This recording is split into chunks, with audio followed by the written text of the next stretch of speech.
ये universal truth है कि 10-15 टाइम रिवीजन होती है। मैं अपने क्लास स्टूडेंट को ईच एंड एवरी ईयर इस स्ट्रेटजी के माध्यम से प्रिपेयर करा करके बोर्ड एग्जामिनेशन में 99 और 100 टाइम लग जाती है।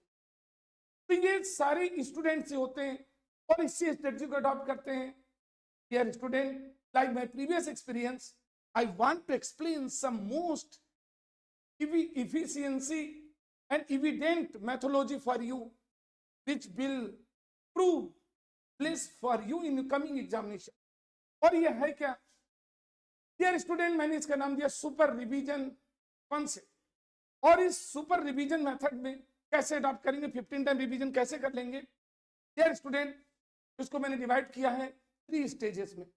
Super revision methodology divided in 3 stage. पहला स्टेजेस है STR notes, heading topical notes. Second step है, अब इसके फर्स्ट स्टेप में कौन कौन आएंगे मैं अभी डिस्कस कर रहा हूं, और इसका जो सेकेंड स्टेप होगा वो रिकलेक्ट मेमोरी, और थर्ड स्टेप होगा एग्जाम मैपिंग। तो एग्जाम मेमोरी मैप, इन तीनों को कैसे करते हैं देखिए। Dear students, no doubt, I am sure that if you will follow to this, no doubt, your score must be between 97 and 100. करना क्या है, सबसे पहले इसमें देखिए सुपर रिवीजन कॉन्सेप्ट में पहला स्टेज है, जो फर्स्ट स्टेज आपका है दैट इज एसटीआर। एसटीआर, अब एसटीआर रिवीजन क्या होता है, व्हाट इज दिस? देखिए एसटीआर रिवीजन, ये जो एसटीआर रिवीजन पहले स्टेज में आया, we have divided in 3 part. STR revision को 3 पार्ट में हमने डिवाइड किया। वैसे मैंने 3 स्टेजेस बनाए, ये पहला, उन तीनों स्टेजेस में ये पहला स्टेज है STR, heading topical revision notes. अब इनमें क्या राइटिंग करना है आपको, देखिए इसके 3 स्टेप्स हैं। इसका पहला स्टेप है, समझिए बहुत अच्छी तरह से, it becomes most and most helpful, क्योंकि आपको लग रहा है क्या पढ़ें क्या ना पढ़ें, टाइम कम है, यदि हम प्रीवियस जो मिस्टेक कर चुके हैं फिर ऐसा ना हो जाए, और ये सोच आपकी प्रिपरेशन से क्या कर रही है, दूर ले जा रही है, आपको अट्रैक्ट करने की बजाय रिपेल कर रही है। आप अपने सब्जेक्ट से, आप अपने टॉपिक से कंटिन्यू अट्रैक्शन की बजाय रिपल्सन की ओर मूव कर रहे हैं। बेटा इसमें देखिए, ये जो पहले स्टेज तो मैंने बोला सुपर रिवीजन मेथड, उसका पहला स्टेप है ये, और दैट इज एसटीआर नोट्स। अब एसटीआर नोट्स को मैंने 3 पार्ट में डिवाइड किया। पहला इसका पार्ट क्या है,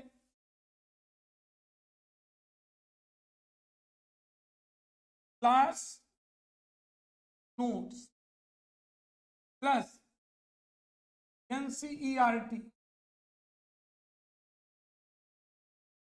books first hand. Dear student, STR में पूरा आपको नहीं पढ़ना है। मैंने जो ब्लॉग स्टडी किया, ब्लॉग स्टडी स्ट्रेटजी है, वो केवल जानते हो क्या है, जो मैंने पहले वीडियो शेयर कर रखे हैं, वो सुपर रिवीजन मेथोडोलॉजी में नहीं है। क्योंकि ब्लॉग स्टडी एक जानते हो कैसी स्टडी होती है, करेंसिव स्टडी है, मींस लाइन, एक एक लाइन आपको पढ़ना होता है, जो आपने नोट्स बना रखे हैं, जो आपके पास बुक्स हैं। बट डियर स्टूडेंट, अब वो समय नहीं है एक एक लाइन पढ़ने का। ओके, ये सुपर रिवीजन में पहला हमने क्या किया, तो हेडिंग देखेंगे, उसमें मेन टॉपिक क्या है, हेडिंग एंड टॉपिक राइटिंग। तो पहले कैटेगरी क्या करेंगे, फर्स्ट कैटेगरी मैंने इसमें लिया,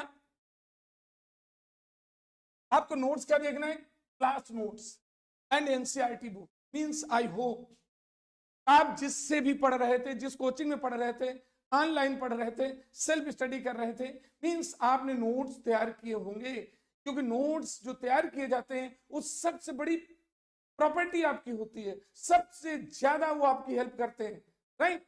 तो क्लास नोट्स आपके हैं, आपने बना रखा है, टीचर्स ने बड़ी मेहनत करके बनाया है, जहां भी जिससे भी पढ़ रहे थे, यदि अवेलेबल है और नहीं है तो आप एनसीईआरटी बुक दोनों वॉल्यूम फर्स्ट एंड सेकेंड, और उनमें जितने भी आप पेज ले लीजिए, एक रजिस्टर पेज ले लीजिए और उनमें चैप्टर पहले ऑर्गेनिक ले लीजिए, और ऑर्गेनिक में जितने चैप्टर्स हैं उन चैप्टर के मेन जो हेडिंग्स हैं, जो टॉपिक हैं, वो टॉपिक लिखते जाइए, टॉपिक सारे लिखते जाइए।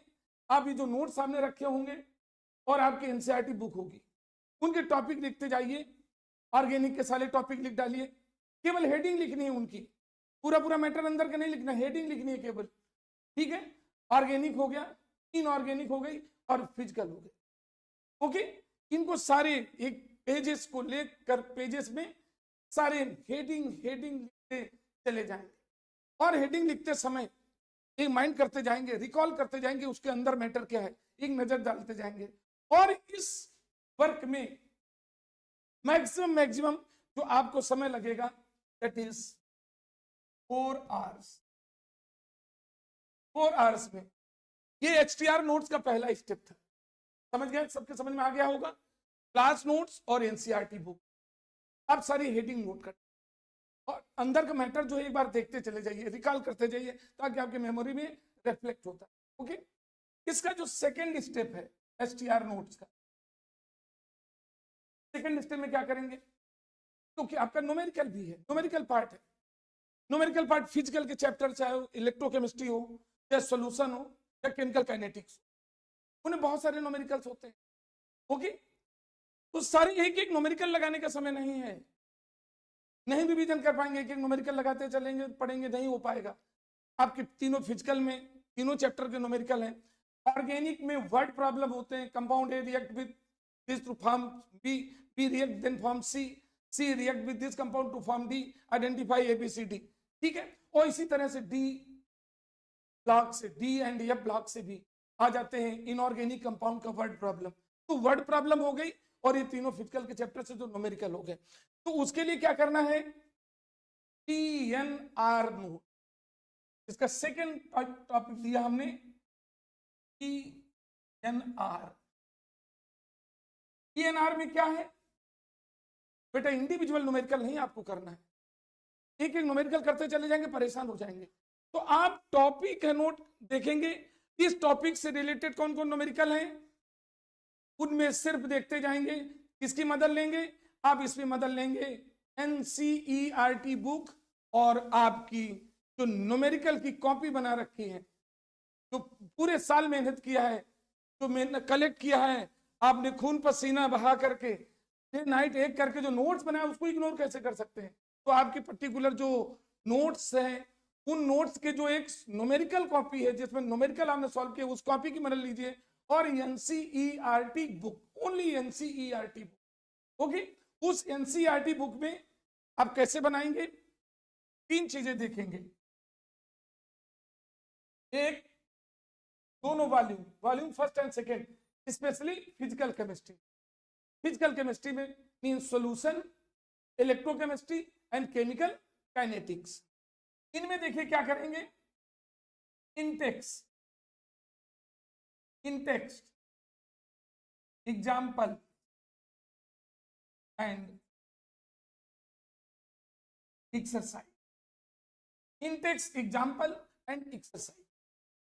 आप ये देखते नहीं केवल रहेंगे, आपके पास पेन होगा और रजिस्टर होगा, उसमें देखेंगे कि जैसे सपोज सॉल्यूशन है तो हेनरीज लॉ है, राउल्ट्स लॉ है, okay. Elevation in boiling point है, डिप्रेशन इन फ्रीजिंग पॉइंट है, ऑस्मोटिक प्रेशर है। तो इनसे रिलेटेड कौन कौन से न्यूमेरिकल हैं जो मोस्ट इफेक्टिव न्यूमेरिकल हैं, तो उसमें क्या करेंगे, बुक्स आपके सामने रखी होंगी, ठीक है, उनमें आप रिकॉल करते जाएंगे। न्यूमेरिकल नंबर ये देखिए न्यूमेरिकल है, उसमें क्या लिख लेंगे रजिस्टर में, अब क्या इसमें हेनरीज लॉ एप्लीकेबल है। दूसरे में न्यूमेरिकल कैटेगरी है ऑस्मोटिक प्रेशर से रिलेटेड है। नेक्स्ट कैटेगरी कौन सी है, एलिवेशन इन बॉइलिंग पॉइंट से रिलेटेड, ये न्यूमेरिकल, उसका टॉपिक न्यूमेरिकल नंबर, ओके। इस टॉपिक से सॉल्यूशन में इस टॉपिक की इतने न्यूमेरिकल, ये न्यूमेरिकल है, ओके। ऑस्मोटिक प्रेशर से ये न्यूमेरिकल है, ठीक इसी तरह से आप, और वो तीनों में देख लेंगे, इंटेक्स में भी, एग्जाम्पल से और एक्सरसाइज साइज से, उससे करेंगे। डियर स्टूडेंट, यही कॉन्सेप्ट आप इलेक्ट्रोकेमिस्ट्री में करेंगे। इलेक्ट्रोकेमिस्ट्री में देखेंगे कोलरास लॉ है। कोलरास लॉ से रिलेटेड कौन कौन से न्यूमेरिकल नंबर, इंटेक्स में कौन सा था, कोलरास लॉ को फॉलो करता है।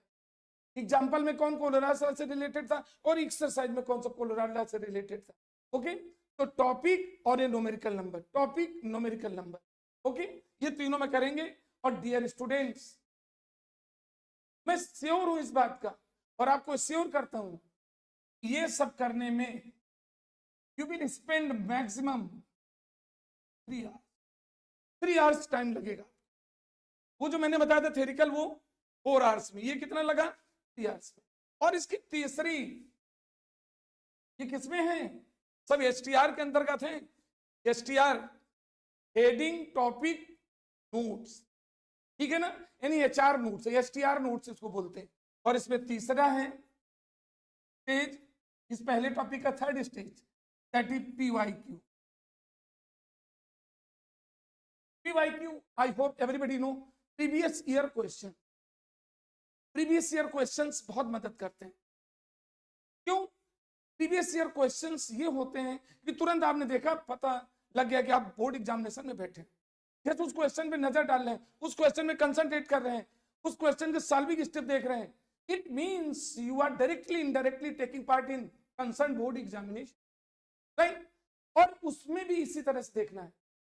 आपके पास पीवाईक्यू के लिए कुछ एग्जाम आइडियाज होते हैं, कुछ अदर सैंपल पेपर्स बुक्स होती हैं, कोई अदर्स एग्जाम के समय आपने short solution guest paper type purchase कर लेते हैं, या आपके पास पर्सनल नोट्स हैं, उन न्यूमेरिकल सॉल्व कर रखा है कॉपी में, राइट। उनके अलावा ये पीवाईक्यू के लिए अनसॉल्व पेपर ले रखे हैं, या अदर कोई भी आपने हेल्पिंग बुक्स रखी है, उसमें पीवाईक्यू। अब खास करके पीवाईक्यू में organic, inorganic, physical, theory as well as numerical, theoretical और न्यूमेरिकल आप देखते हैं, उसमें भी ज्यादा वर्क नहीं करना आपको। टॉपिक हेडिंग बाय, केवल हेडिंग देखना है, नोट्स पूरे नोट्स नहीं बनाना है, केवल हेडिंग हेडिंग लिखना है। तो उसमें देखेंगे, ईयर डाल देंगे, इस ईयर में इस चैप्टर है, इस चैप्टर वाइज देखते चले जाएंगे। चैप्टर वाइज में ये पीवाईक्यू, उसमें लिख लेंगे इस पेज नंबर में ये पीवाईक्यू है। ये प्रीवियस ईयर क्वेश्चन हर चैप्टर देखेंगे। सपोज आपने ले लिया halo alkane and hello arene, तो उसमें प्रीवियस ईयर क्वेश्चन है, तो उसमें भी आप लिख देंगे क्या, टॉपिक पीवाईक्यू, टॉपिक पीवाईक्यू। तो प्रीवियस ईयर की जो सीरीज आपके सामने है, प्रीवियस ईयर के क्वेश्चन जो रखे हैं, या आपने नोट्स में बना रखा है, शॉर्ट नोट बना रखा है, या आपके पास एग्जाम आइडिया या इस तरह के अदर्स जो हेल्पिंग मटेरियल है, एग्जाम शॉर्ट मटेरियल, उसमें पीवाईक्यू है, ओके।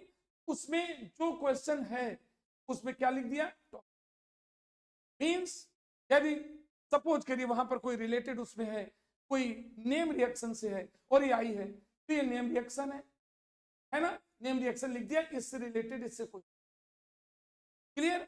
यदि आपका डिफरेंस है, तो डिफरेंस है पीवाईक्यू का, तो उसमें भी टॉपिक लिखा है, ये पीवाईक्यू इस ईयर का है। तो जो आप यहाँ सॉर्ट आउट कर रहे थे, ये टॉपिक लिखते चले जा रहे थे, उनमें सॉर्ट पीछे क्या लिख देंगे, हेडिंग का नाम लिया पीवाईक्यू, ईयर का नाम लिख दिया, ये 23 में था, ये 21 में था, ये 19 में था।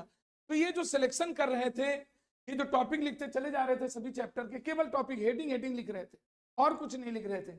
उनमें आप बीच कॉमन लगा करके या एक ब्रैकेट में उसी के साथ लिख दिया इस ईयर।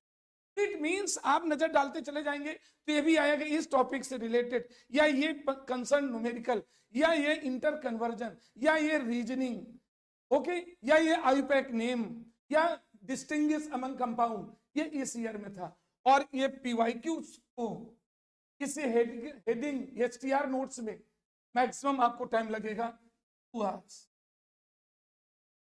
ओके। तो डियर स्टूडेंट, टोटल टाइम इसमें कितना स्पेंड किया, 4, 3, 7 और 2, 9 आवर्स। ये 9 आवर्स में आपने एचटीआर नोट्स तैयार कर लिया।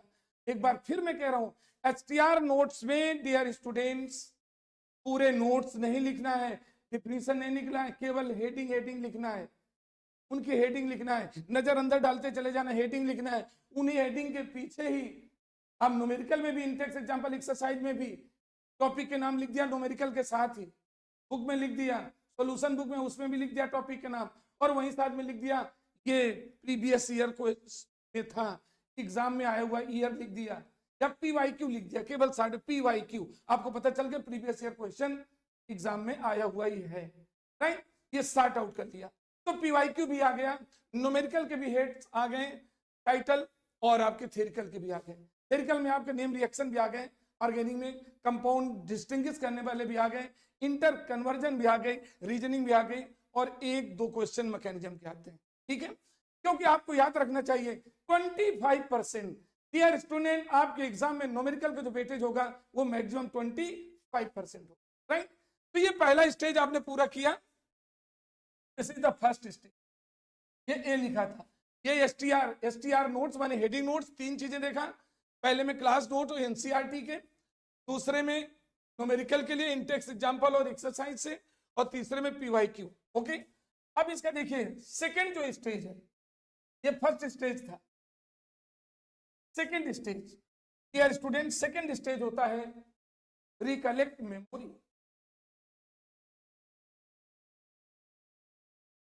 Recollect memory. अब रिकलेक्ट मेमोरी क्या करेंगे, मींस हमने हेडिंग तो लिख लिया, 9 आवर्स समय बर्बाद हुआ, 9 आवर्स समय उसमें स्पेंड किया, और टोटल 9 आवर्स में डियर स्टूडेंट सब कुछ आपकी आंखों के साथ। अब रिकलेक्ट मेमोरी, इसमें क्या करना है, आपने रिकलेक्ट मेमोरी को, ये जो हेडिंग लिखे थे उनके अंदर क्या मैटर है, उनके अंदर भी मैटर होगा। जैसे मैंने टॉपिक फर्स्ट लिखा था, है ना, पहला चैप्टर था, हमने लिया सॉल्यूशन, फर्स्ट चैप्टर है, फर्स्ट चैप्टर में ये देखा इसमें टॉपिक है हेनरीज लॉ था, उसके अंदर एक न्यूमेरिकल था, फिर एक एप्लीकेशन था, फिर एक डिसीज भी थी, तो एक डिसीज से रिलेटेड क्वेश्चन आ सकता है, एक उसका एप्लीकेशन से रिलेटेड क्वेश्चन आ सकता है, या एक उसके न्यूमेरिकल आ सकते हैं। तो 1 2 3 है ना, सब टॉपिक थे, वो उसके अंदर आपने पढ़ा। रिएक्शन पढ़ी आपने, तो रिएक्शन में नाम लिखा था क्या, विलियमसन सिंथेसिस रिएक्शन, नाम लिखा था वुड्स रिएक्शन, नाम लिखा था गैब्रियल थैलीमाइड सिंथेसिस रिएक्शन, लेकिन उसमें सब टॉपिक क्या है, रिएक्शन है, उसकी लिमिटेशन क्या है, और मैकेनिज्म, तो मैकेनिज्म आप इग्नोर करिए, कम से कम वो रिएक्शन क्या थी, कहां कहां पे अप्लाई होती, उसकी लिमिटेशन क्या थी, ये अंदर सब टॉपिक है, ठीक है। तो डियर स्टूडेंट, ये जो रिकलेक्ट मेमोरी है, इसमें हमें उसके अंदर वाले जो हेडिंग लिखे थे उसके अंदर वाले टॉपिक को देखना है। तो डियर स्टूडेंट, इसको हम जो रिकलेक्ट मेमोरी करेंगे इस 2 कैटेगरी में डिवाइड करते हैं। ये जो स्टेज है सेकंड स्टेज, इसको 2 पार्ट में डिवाइड करते हैं। पहले क्या करेंगे, mixing of class notes plus CERT,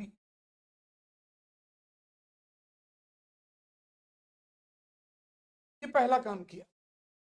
पहला वर्क देखते जाइए, जो मैंने बताया, आपने 60 नोट बना रखे, अपने अनुसार बना रखे, नहीं बना रखे हैं, इसमें मैं पूरे नोट्स लिखने की बात नहीं कह रहा हूं, HTR जो आपने बनाए थे, हेडिंग लिखे थे, तो उसमें देखिए इतना जरूरी नहीं होता है कि वो जो आपने नोट्स बना रखे उसमें चैप्टर का सब कुछ आ जाए, तो कुछ मिसिंग उसका है, कुछ उससे जोड़ेंगे, तो आप बुक सामने रख लेंगे, एनसीईआरटी दोनों वॉल्यूम रख लेंगे, आपने नोट्स बनाए उसको रख लेंगे, और इन दोनों को मिक्स कर देंगे, कुछ उसमें नहीं होगा तो उसमें दिया होगा, जो उसमें नहीं होगा तो उसमें दिया होगा, कुछ आपने इंटेक्स एग्जाम्पल एक्सरसाइज उसमें, इन दोनों को मिक्स किया, PYQ इन सबको मिक्स किया, और मिक्स करने के बाद एक चीज देखेंगे तो उसके अंदर के टॉपिक में भी नजर डालेंगे, अंदर के टॉपिक में जाएंगे। एग्जाम्पल के तौर पर दोनों नोट्स, जैसे हेडिंग आपने क्या डाली थी, हेडिंग आपने डाला कोलिगेटिव प्रॉपर्टीज, तो कोलिगेटिव प्रॉपर्टीज में अंदर सब टॉपिक में जा रहे हैं,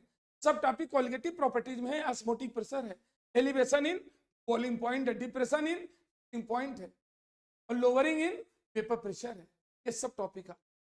अब आपको पूरा नहीं पढ़ना है, लिखना नहीं है, आप पढ़ चुके हैं, थॉरोली रिवाइज कर चुके हैं, प्रिपेयर है, लेकिन कहते हैं एक बार हमें देखना है। और ये क्यों बता रहे हैं, यदि कुछ स्टूडेंट ये करते हैं, चैप्टर देख रहे हैं, अभी सॉल्यूशन तैयार कर लिया और इलेक्ट्रोकेमिस्ट्री तैयार हो गई, केमिकल काइनेटिक तैयार हो गई, वो तैयार करके आप कहते हैं 3 चैप्टर तैयार कर लिया, अब हम ऑर्गेनिक तरफ जा रहे हैं, और ऑर्गेनिक जब गए तब तक वो फिजिकल केमिस्ट्री आपकी जीरो हो गई। वो इधर से उधर भटकते हुए, और ऐसा लगता है जैसे अंधेरे में कहीं रास्ता न दिख रहा, भटक करके फिर अपनी जगह पे आ गए, उन्हें मालूम नहीं था जहां से चले फिर वहीं पर आ गए। तो वो नहीं करना है आपको, नेवर। हमारे जो अचीवर्स हैं, जो 98, 95, 99, 100 बोर्ड एग्जाम में लेकर के आते हैं, इवन तो जेई मेंस में भी 99 और 3 स्टूडेंट, अभी आपने देखा, मैंने किया था प्रीवियस वीडियोस में कि 100 परसेंटाइल किया कानपुर में जोन में, ये सबसे बड़ा अचीवमेंट था। लेकिन इनका रिवीजन का तरीका वो नहीं होता कि पहले ये तैयार कर लें फिर ये तैयार कर लें, है ना। क्या किया, ये जो रिकलेक्ट मेमोरी में जो हेडिंग लिख दिखा था उसके अंदर के टॉपिक देखना है। तो इसमें पहला क्या करेंगे, क्लास नोट्स और एनसीईआरटी के नोट्स। नोट्स मींस वही टॉपिक जो लिखे हैं उनके अंदर का मैटर देखिए, ओके। और इसको देखने के बाद सेकेंड पॉइंट इसी का है, क्या करेंगे, रिव्यू।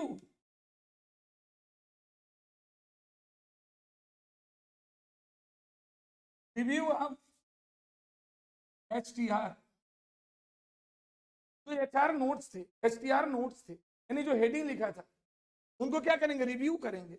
रिव्यू मीन समझ रहे हैं ना, कि अंदर के टॉपिक को देखेंगे। पूरा लर्न नहीं करना, लर्न तो पहले कर चुके हैं, आपने लिखा, सोचा ये टॉपिक हेडिंग उसके अंदर ये होगा, बैठ करके अपने मेमोरी को रिकॉल कर रहे हैं। और मेमोरी रिकॉल करते समय एक चीज ध्यान रहे, उसके अंदर का जो मैटर है ये रिफ्लेक्स होना चाहिए, है ना। आपके माइंड में फ्लैशिंग आनी चाहिए कि इसमें यहां तक था, हमने यहां तक पढ़ रखा था। केमिकल काइनेटिक में यदि पढ़ रहे हैं तो केमिकल काइनेटिक में फर्स्ट ऑर्डर रिएक्शन पढ़ा, तो फर्स्ट ऑर्डर रिएक्शन उसमें लिखा है, तो उसके तुरंत आपका फ्लैश होगा कि फर्स्ट ऑर्डर रिएक्शन में तो केमिकल काइनेटिक्स भी होता है, हाफ लाइफ टर्म्स में भी केमिकल काइनेटिक होता है, उसका ग्राफिकल रिप्रेजेंटेशन भी होता है।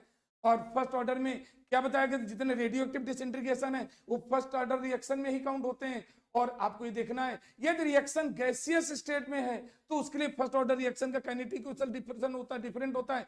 ये क्या करेंगे, कंटिन्यूअस रिकॉल करेंगे, क्योंकि रिकॉलिंग मेथड जो होता है आपके अंदर के मैटर को एवरग्रीन कर लेगा। और डियर स्टूडेंट, जब ये रिवीजन करते जाएंगे, जो कॉम्प्लिकेटेड चीजें तुम्हें याद नहीं आ रही थी, continuous revision, many times revision, 10 to 15 time revision, ये वो चीज है जो आपके कॉम्प्लिकेटेड प्रॉब्लम को भी एवरग्रीन कर देती है। जब एग्जाम में बैठेंगे बार बार वही नजर आएगा और आप बहुत स्ट्रांगली अटेम्प्ट करते चले जाएंगे। बट डियर स्टूडेंट, ये आपको रिकॉल करने में मीन्स हेडिंग देखा उसके अंदर का, बैठ कैसे सोच रहे हैं, रिकॉल कर रहे हैं कि क्या क्या था। हो सकता है उसमें बहुत सारे टॉपिक रिकॉल मेमोरी में ना आ पाए, तो आप तुरंत उसी समय जो नहीं रिकॉल में आ पा रहे थे, तुरंत बुक सामने आपके रखी चारों तरफ। ये नहीं ढूंढना है कि बुक कहाँ ढूंढे, कहाँ रखी है, सब आपके सामने होनी चाहिए, ओके। तुरंत आप उसी समय खोल करके अंदर देखिए क्या टॉपिक था, क्या गड़बड़ था, है ना। इसको बोलते हैं क्या, recall memory, review in memory. कोई न्यूमेरिकल है तो न्यूमेरिकल का ध्यान गया, केमिकल काइनेटिक्स से था तो आपने देखा था, एक न्यूमेरिकल ऐसा भी था, तुरंत माइंड आएगा। एक न्यूमेरिकल था कि number of the fraction of molecules whose energy is either equal or greater than its क्या एक्टिवेशन एनर्जी। तो रिकॉल माइंड भी किया, हाँ इससे तो एक इंटेक्स में न्यूमेरिकल दिया हुआ है, इसी से रिलेटेड है। एक पीवाईक्यू में इस ईयर में 2 इससे पूछे गए जो इसी से रिलेटेड है, ओके। डेटाबेस न्यूमेरिकल है, तो इसको कहते हैं रिव्यू करना। जब नहीं आ रहा है फिर उसको देखिए, फिर उसको देखो, ये एक साथ जाएगा, ऑर्गेनिक के सारे चैप्टर, इनऑर्गेनिक के सारे चैप्टर और फिजिकल के सारे चैप्टर। तो ये जब रिकॉल कर रहे होंगे मेमोरी में, जहां गड़बड़ कर रहा है, मिसिंग कर रहा है, उस समय अपने पेशेंस को बिल्ड करिए। पेशेंस बिल्ड करना आपकी प्राइमरी सक्सेस का पहली आइडेंटिफिकेशन, राइट।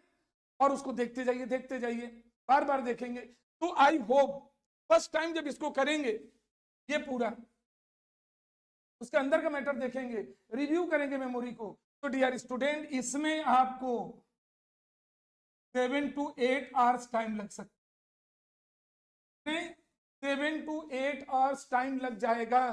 तो 9 आवर्स उसमें लगे थे आपके, 7 to 8 आवर इसमें लग गए टाइम, ओके। लेकिन डियर स्टूडेंट ये सर्टेन है कि इसको जब 2-3 बार रिवीजन करेंगे, फर्स्ट रिवीजन में तो 7 to 8 आवर्स लगे, और इसी में आफ्टर यूजिंग 3 to 4 रिवीजन, 3 से 4 रिवीजन इसको ऐसे करेंगे, रिकॉल करेंगे मेमोरी को, हेडिंग देखेंगे उसके अंदर की मेमोरी, हेडिंग देखेंगे उसके अंदर के सब टॉपिक देखेंगे, बार बार रिकॉल करेंगे, नहीं आ रहा खोल के देखेंगे, तो इसमें पहले लग गया है 7 to 8 आवर्स। लेकिन सेकंड 3-4 रिवीजन के बाद डियर स्टूडेंट ये 2 से 3 आवर्स तक मिट जाएगा। ये घट के कितना आ जाएगा? 2 to 3 आवर्स में आ जाएगा। मीन 2 से 3 घंटे में आप फिजिकल, ऑर्गेनिक, इनऑर्गेनिक रिवीजन कर लिया। और डियर स्टूडेंट्स एक चीज ध्यान रखिएगा, इसमें आपको एक चैप्टर नहीं, सारी चैप्टर फिजिकल, ऑर्गेनिक, इनऑर्गेनिक तीनों ब्लॉक के एक एक टॉपिक और उसके अंदर का रिवीजन कंटिन्यूअस होता चला जाए। और फाइनली आप क्या, और ये रिवीजन आप कितने, डियर स्टूडेंट नो डाउट मैं आपको श्योर करता हूं कि 10 to 15 revision with in 4 days में आप कंप्लीट। 15 रिवीजन सीक्वेंस मैंने अपनाया, आप अच्छी तरह देख लीजिए। और थर्ड है सी, तो थर्ड स्टेप अब क्विक रिवीजन, जो सुपर रिवीजन मैथोलॉजी का थर्ड स्टेप है वो एग्जाम मेमोरी मैप। एग्जाम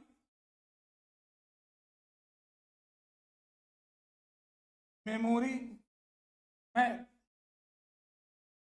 अब एग्जाम मेमोरी मैप के लिए डियर स्टूडेंट्स हमारे केमिस्ट्री भाई डॉक्टर परिहार चैनल में देखेंगे तो मैंने ऑर्गेनिक के लिए, इनऑर्गेनिक के लिए, फिजिकल के लिए अलग अलग ब्लॉक स्ट्रेटजी आपकी बना रखी है।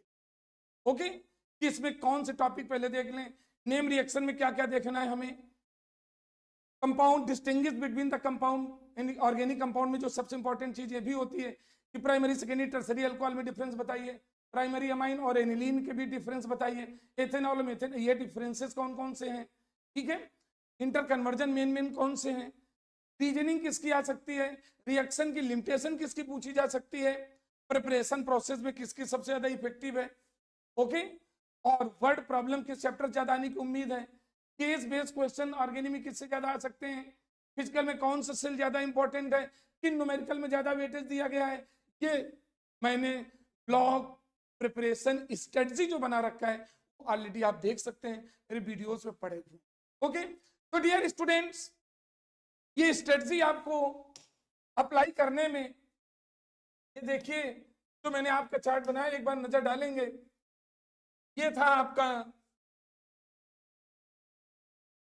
Fast, super revision method, clear. और इससे नो डाउट आप 10 to 15 रिवीजन पूरे सिलेबस को कर लेंगे, क्योंकि चैप्टर पढ़े, फिजिकल पहले 2 दिन लगा दिया, फिर 2 दिन ऑर्गेनिक में लगा दिया, और 1 दिन आपके लिए किसका बचा, इनऑर्गेनिक के लिए। पेपर कैसे हो सकता है, प्रिपरेशन आपकी अच्छी नहीं हो सकती है, कॉन्फिडेंस बिल्ड नहीं कर सकता है, और जब ये चीजें वीक रह जाएंगी तो आप कैसे उम्मीद करते हो बेस्ट परफॉर्मेंस होगा। ये मैथोलॉजी आपको अडॉप्ट करना है, याद रखना। HTR पहले 1 मिनट में खत्म किए दे रहा हूं। HTR means heading topic revision notes, उसमें सारे चैप्टर के ऑर्गेनिक, इनऑर्गेनिक, फिजिकल के पेज बनाइए, नोट्स लिखते चले जाइए, हेडिंग लिखते चले जाइए। सेकंड 3 पार्ट में डिवाइड करके क्लास नोट, NCERT, फिर PNR, इंटेंस एग्जाम्पल एक्सरसाइज और PYQ, इसमें 9 आवर्स टाइम गया। और इसके बाद दूसरा जो रिकलेक्ट मेमोरी सेकेंड स्टेप था, इसमें नोट्स NCERT के और जो आपने बना रखे नोट्स, क्लास नोट किसी टीचर की मदद से, ऑनलाइन की मदद से, सेल्फ के द्वारा, उनको मिक्स कर दीजिए।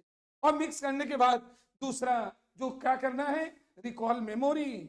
उस मेमोरी में आपको बार बार जाना है और देखना है उसमें कि कौन अंदर का टॉपिक छूट रहा है, और छूट रहा है तो तुरंत उसी समय बुक सामने रखे होगी, उसके अंदर चले जाइए। न्यूमेरिकल में भी, ऑर्गेनिक में भी, रिएक्शंस में भी, डिफरेंस में भी, और इनऑर्गेनिक के जो P&F में, और कोऑर्डिनेशन केमिस्ट्री में, ये ब्लॉक में डाल रखा हूं, उनको आप देख सकते हैं, राइट। और फाइनली एग्जाम में उससे ले लीजिए। तो इसमें 9 आवर्स उसमें लगे थे, 8 आवर्स इसमें लगे, 9, 8, 17 आवर्स हो गए। और यहां पर जब 2-3 बार रिवीजन इसको कर लेंगे तो मात्र एक रिवीजन के में जानते हो कितना समय लगेगा, 2 to 3 आवर्स, मैक्सिमम 3 आवर्स लगेगा। तो आपके पास dear student total time 75 hours है। टोटल तो 108 आवर्स आते हैं, आज से लेकर के 6 के लास्ट 26 तक 108 आवर्स आते हैं, जिनमें आपके 6 आवर्स सोने के लिए और 2 आवर्स अदर कर दीजिए तो 75 आवर्स बचते हैं। टोटल 75 आवर्स आपके पास हैं। उन 75 आवर्स में पहले आपने जो HR नोट्स बनाए उसमें आपने स्पेंड किया 9 आवर्स, फिर आपके उसके अंदर के टॉपिक पॉइंट देखने में कितने स्पेंड किया 8 आवर्स।